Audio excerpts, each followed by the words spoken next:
சஜித் பிரேமதாச மற்றும் ரணில் விக்ரமசிங்க மற்றும் நாமல் ராஜபக்ஷ, அனுர குமாரநாயக்க மற்றும் சரத் பொன்சேகா, இவர்கள் ஐவரும் முக்கிய போட்டியாளராக கருதப்படுவார்கள். விடுதலை புலிகள் அப்பொழுது பயிற்சிக்க கூறியிருந்த தருணத்தில் மஹிந்த ராஜபக்ஷ 50.29 அதாவது 0.29 வாக்குகளால் தான் வெற்றி பெற்றார். 50 வீதத்தை 8 வாக்குகள் என்ற கேள்வி இங்கே எழுந்திருக்கின்றது என்னன்னு சொன்னால், கட்சிகளும் மக்களும் பிரிந்து நிற்கின்றார்கள். ரணில் ஐக்கிய தேசிய கட்சியிலிருந்து வந்தவர். அதே ஐக்கிய தேசிய கட்சியில் இருந்துதான் சஜித் பிரேமதாசா பிரிந்திப்பார் இப்பொழுது கேட்கின்றார். எனவே அங்கு கூட அந்த வாக்குப்புலம் இருக்கின்றது. உங்களுக்கு தெரிந்தவரோ நீங்களோ விபத்தில் காயமடைந்தால், ஸ்லிப் அண்ட் ஃபால் அல்லது லாங் டேர்ம் டிசபிலிட்டிக்கு செல்ல வேண்டியதாக இருந்தால் 25 வருடங்களுக்கு மேற்பட்ட அனுபவம் வாய்ந்த பிராங்க்லின் லா ஃபர்ம் ரவி நடராஜாவை அழையுங்கள். பாதிப்பான சூழ்நிலையில் தகுந்த ஆலோசனைகளை வழங்கி கூடிய கொடுப்பனவுகளை பெற்றுக் கொடுக்க நம்பகமான சட்ட சேவைகளுக்கும் இலவச ஆலோசனைகளுக்கும் ரவி நடராஜா 416-245-6555 416-245-6555 ரவி நடராஜா. இன்றைய செய்தியின் பின்னணி நிகழ்ச்சியில் இலங்கையினுடைய ஜனாதிபதி தேர்தல் வேட்புமனுக்கள் தாக்கல் செய்யப்பட்டிருக்கின்ற நிலையில் சூடு பிடித்த ஒரு தேர்தல் களமாக இருக்கின்றது. 39 வேட்பாளர்கள் போட்டியிடுகின்ற ஒரு ஜனாதிபதி தேர்தலாக இந்த தேர்தல் அமைந்திருக்கின்ற சூழ்நிலையில் பல தரப்பில் இருந்தும் இந்த கட்சி தான் வெற்றி பெறும் அல்லது இவர்தான் ஜனாதிபதியாக தெரிவு செய்யப்படுவார் என்ற தகவல்கள் வெளிவந்து கொண்டிருக்கின்ற நிலையில் முன்னாள் ரஷ்ய தூதுவர் உதயங்க வீரங்க துங்க அவர்கள் இப்பொழுது ஒரு தகவலை வெளியிட்டிருக்கிறார். உதயங்க வீரதுங்கவினுடைய தகவலின் அடிப்படையில் மஹிந்த ராஜபக்சவினுடைய புதல்வர் நாமல் ராஜபக்சவுக்கான வாய்ப்பு குறைவது போன்ற ஒரு தகவலை அவர் வெளியிட்டிருக்கின்றார். அவர்கள் சார்பான ஒருவரிடமிருந்தே அந்த தகவல் வந்திருப்பது என்பது நிச்சயமாக உலகை உன்னிப்பாக அவதானிக்க வைக்கின்ற ஒரு விடயமாக அமைந்திருப்பதோடு மட்டுமல்லாமல் சஜித் அணி கூடுதலாக வாக்குகளை பெறக்கூடிய வாய்ப்புகள் இருப்பதாக இப்பொழுது பிரச்சார மேடைகளில் முழங்கிக் கொண்டிருக்கின்ற சூழ்நிலையில் சஜித் ஜனாதிபதியாக வரக்கூடிய ஒரு வாய்ப்பு இருப்பதாகவும் தகவல்கள் வெளிவந்து கொண்டிருக்கின்றன. முன்னர் இந்த தேர்தல் களம் சூடுபிடிக்க ஆரம்பிக்கப்பட்ட காலப்பகுதியில் அனுரகுமார திசாநாயக்கவினுடைய பெயர் கூடுதலாக பேசப்பட்டாலும் இப்பொழுது இந்த கருத்து கணிப்பு முடிவுகள் அல்லது ஒவ்வொருவரும் தெரிவிக்கின்ற கருத்துக்கள் என்பது மாறுபட்டவையாக மாறிக்கொண்டிருக்கின்ற சூழ்நிலையில் இம்முறை ஜனாதிபதி தேர்தல் எப்படி இருக்க போகின்றது, யார் ஜனாதிபதியாக தெரிவாவார் என்ற கேள்வி பலர் மத்தியிலும் இருக்கின்ற சூழ்நிலையில் இது பற்றி தான் காலை வேளையில் பேச இருக்கின்றோம். இப்பொழுது எங்களோடு சுரேஷ் இணைந்திருக்கின்றார். அவரை சந்திக்க போகின்றோம். வணக்கம் சுரேஷ் சர்மா. வணக்கம் ராம். வணக்கம் நேயர்களே. ஆமாம், உங்களுடைய எதிர்பார்ப்பு என்னவாக இருக்கின்றது? இந்த வேட்புமனு தாக்கல் செய்ததன் பின்னர் இந்த தேர்தல் நிலைமையில் மாற்றங்கள் தென்படுவதை நீங்கள் அவதானித்திருக்கின்றீர்களா? எவ்வாறான வகையில் இந்த தேர்தல் சென்று கொண்டிருக்கின்றது? நிச்சயமாக இது இலங்கை இந்த அதிகாரபூர்வமுள்ள ஜனாதிபதிக்கான தேர்தலில் ஒரு புதிய வரமுறையை, புதிய நடைமுறையை கொண்ட தேர்தலாக இருக்க போகின்றது. இதற்கான காரணம் என்னவென்று சொன்னால், இந்த ஜனாதிபதியாக வர வேண்டியவர் அளிக்கப்பட்ட வாக்குகளில் 50 வீதத்திற்கு மேலான வாக்குகளை வெல்ல வேண்டிய தேவை இருக்கின்றது.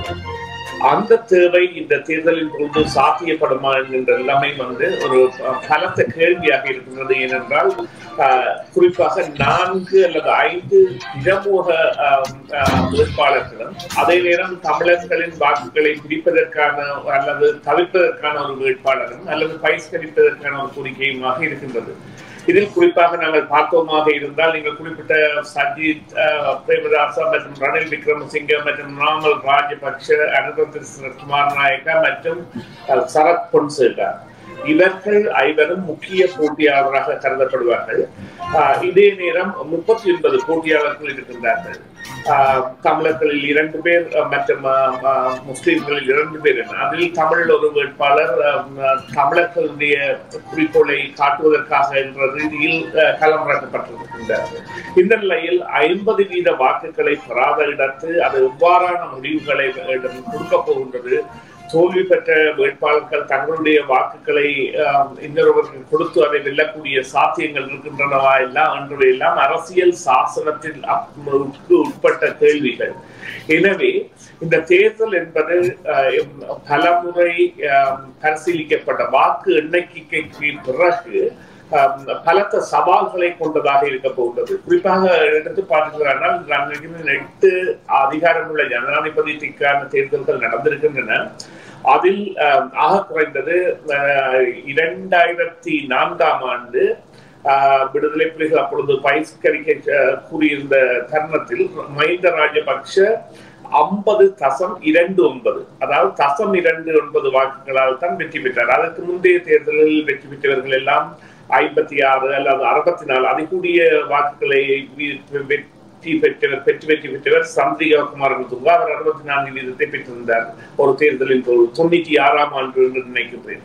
இந்த தேர்தலிலும் அதே ஒரு நிலை ஏற்படக்கூடிய வாய்ப்புகள் இருப்பதாக பார்க்கின்றீர்களா? இல்ல, இந்த தேர்தலில் 50 வீதத்தை 8 வாக்கலாம் என்ற கேள்வி இங்கே எழுந்திருக்கின்றது. என்னன்னு சொன்னால் கட்சிகளும் மக்களும் பிரிந்து நிற்கின்றார்கள். நீங்கள் குறிப்பிட்டது போல அனுர திசாரண குமாரநாயக்கா இப்பொழுது கருது பொருளாக பேசப்படாவிட்டாலும் இதர பகுதிகளில் குறிப்பாக பார்த்தீர்களானால் இந்த முஸ்லீம் வாக்குகள் கூட இங்கே தீர்மானிக்கின்ற வாக்குகளாக இருக்கின்றன. முஸ்லீம்களும் கூட 2 தரப்புகளாக சஜித் பிரேமதாசா சார்ந்த அணியை முஸ்லீம் காங்கிரஸ் நேரடியாக ஆதரிப்பதாக இருந்தாலும் இன்னொரு அணி அந்த பதிவுதீன் தலைமையிலான அணி ரணில் விக்ரமசிங்கனுக்கான ஆதரவை கொடுக்கின்றது. எனவே இந்த போட்டிகள் என்பது சஜித் பிரேமதாசாவுக்கும் ரணிலுக்கும் இடையே மையப்படுத்தப்பட்டதாக இருந்தாலும் நாமல் ராஜபக்ஷ இதற்காகவே வளர்க்கப்பட்டவர். அதாவது அரசியல் பின்னணி கொண்ட குடும்பத்தால் அவர் இதற்காக வளர்க்கப்பட்டவர். அந்த ஆசையின் காரணமாக தனது வயது அல்லது அனுபவ முதிர்ச்சிக்கு அப்பாற்பட்ட ஒரு பிரதேசத்தில் பிரவேசிக்கின்றார். அதற்கால் ஆனால் பணப்பட்டுவாடா செய்ய முடியும். தேர்தலின் பொழுது வாக்குகளை எடுக்க முடியும். அது இவர்களுடைய வாக்குகளை பிரிக்கும். அவர் அதற்காக வெல்லுகின்ற தன்மைக்கு வர மாட்டார். ஆனால் சஜித் பிரேமதாசாவுக்கும் ரணில் விக்ரமசிங்காவுக்கும், ஏனென்றால் இங்கே குறிப்பாக நீங்கள் பார்க்க வேண்டிய விடயம், ரணில் விக்ரமசிங்க நம்பி இருப்பது அதாவது வாக்குகள் நாமல் ராஜபக்ஷ வேண்டி இருக்கின்ற வாக்குகள் அவரது கட்சியில் இருந்து அவர்கள் சுதந்திர கட்சியில் இருந்து பிரிந்ததன் பின்னர் சென்று ஆரம்பித்த கட்சியில் இருந்தவர்கள் பலர் தான் ரணிலை இப்பொழுது ஆதரிக்கின்றார்கள். எனவே அவர்களுடைய ரணிலுக்கும் நாமலுக்குமான வாக்கு வங்கியில் அரைவாசி வீதம் என்பது ஒரே மக்களை எதிர்பார்த்திருக்கின்றார்கள். அதே வேளை ரணில் ஐக்கிய தேசிய கட்சியில் இருந்து வந்தவர். அதே ஐக்கிய தேசிய கட்சியில் இருந்துதான் சஜித் பிரேமதாசா சிந்திப்பார் இப்பொழுது கேட்கின்றார். எனவே அங்கு கூட அந்த வாக்குப்புலவு இருக்கின்றது. எனவே இந்த வாக்குப்புலவு நேரத்தில் இந்த சிறுபான்மை இனங்கள் சாதிக்கக்கூடிய பல சாத்திய குழுக்கள் இருக்கின்றன.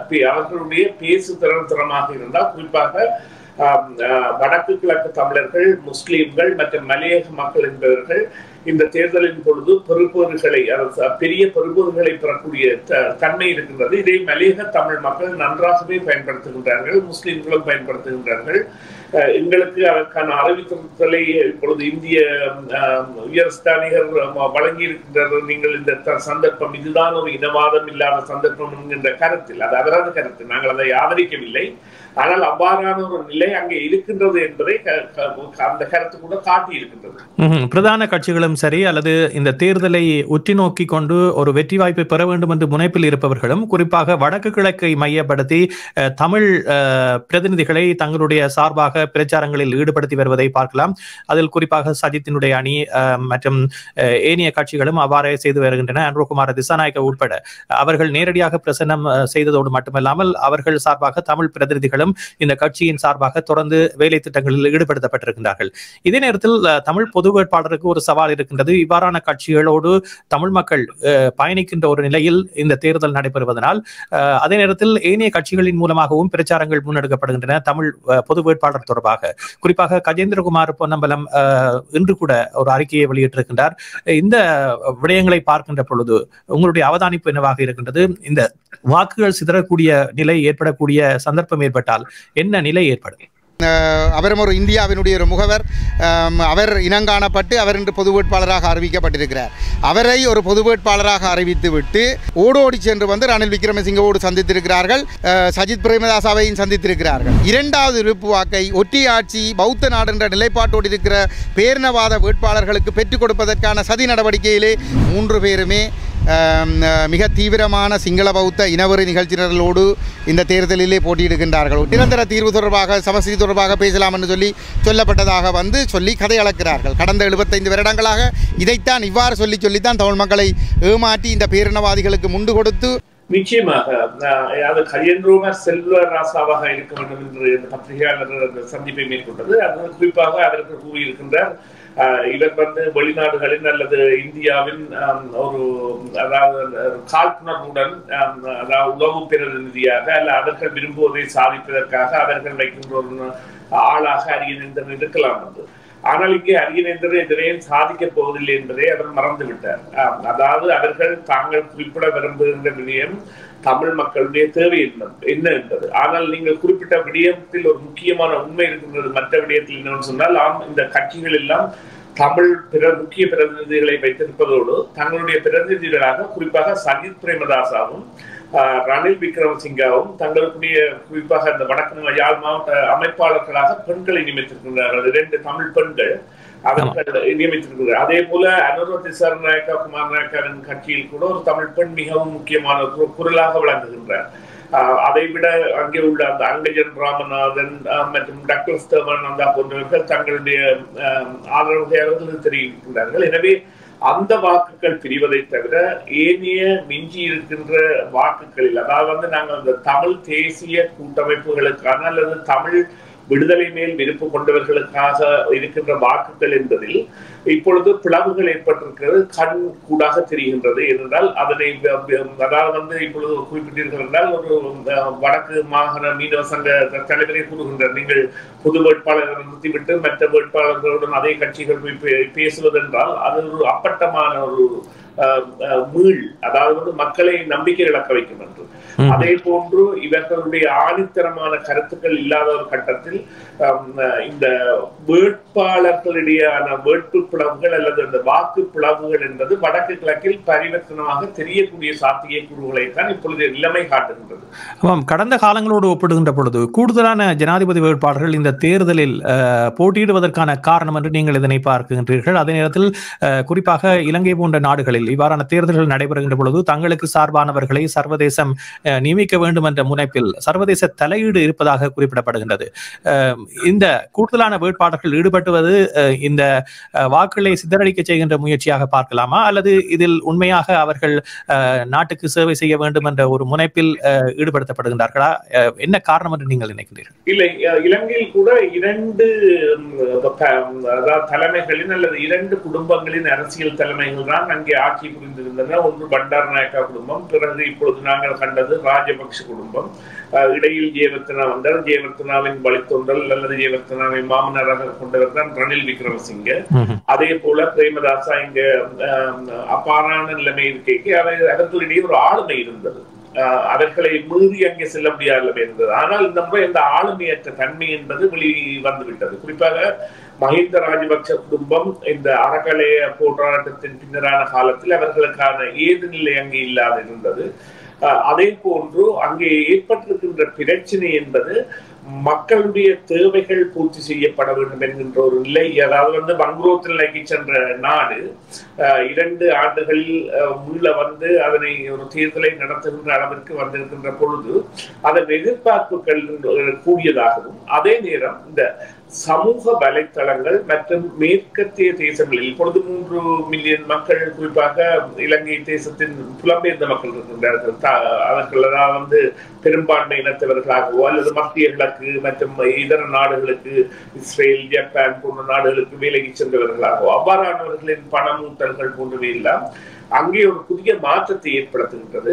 ஆனால் அதே நேரம் ஒரு ஜனநாயக சூழல் கூட தோன்றி இருக்கின்றது. இப்பொழுது மஹிந்த ராஜபக்ஷ என்றால்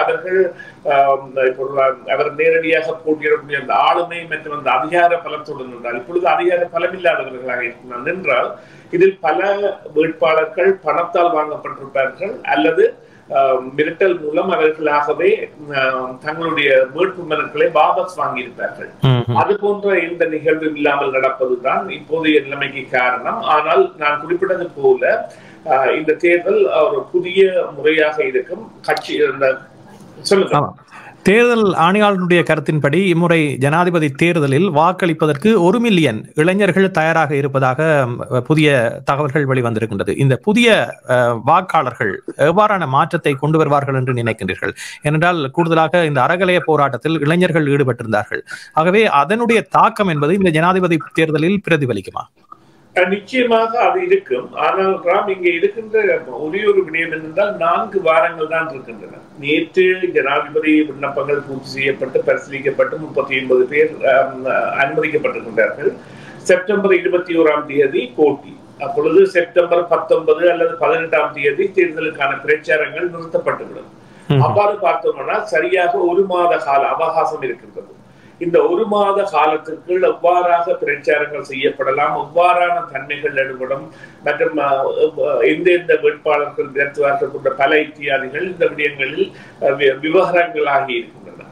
அந்த விவகாரங்களை பொறுத்துதான் இந்த எல்லாமே அமையும். ஆனால் காலக்கெடு என்பது குறைவாக இருக்கின்றது. ஆமாம், நன்றி. நிகழ்ச்சியில் கலந்து கொண்டமைக்கு தொடர்ந்து வருகின்ற நாட்களில் இன்னும் பல்வேறு தகவல்கள் நேர்களுக்கு வழங்கக்கூடிய ஒரு நிலை ஏற்படும் என்று நம்புவோம். நிகழ்ச்சியில் கலந்து கொண்டமைக்கு நன்றி. மீண்டும் சந்திப்போம். நன்றி ராம். நன்றி நேர்களே. மீண்டும் ஒரு பொழுதில் சந்திப்போம். சிஎம்ஆர் யூடியூப் சேனலில் இணைந்திருக்கும் நேர்கள் அனைவருக்கும் எமது நன்றி. காமெண்ட்ஸ் பகுதியில் உங்கள் கருத்துக்களை தெரிவிக்க தவறாதீர்கள். முக்கிய செய்திகள், காணொளி தொகுப்புகள், நேர்காணல் என பலதரப்பட்ட அம்சங்களையும் உங்களுக்காக தருகின்றது சிஎம்ஆர் யூடியூப் சேனல். சிஎம்ஆர் என்று சர்ச் செய்து எமது யூடியூப் சேனலை சப்ஸ்கிரைப் பண்ணுங்கள். உங்கள் உற்றார் உறவினர் நண்பர்களோடும் இந்த காணொளி தொகுப்புகளை பகிர்ந்து கொள்ளுங்கள். அருகில் இருக்கின்ற முக்கிய காணொளி தொகுப்புகளையும் தவறவிடாமல் பாருங்கள்.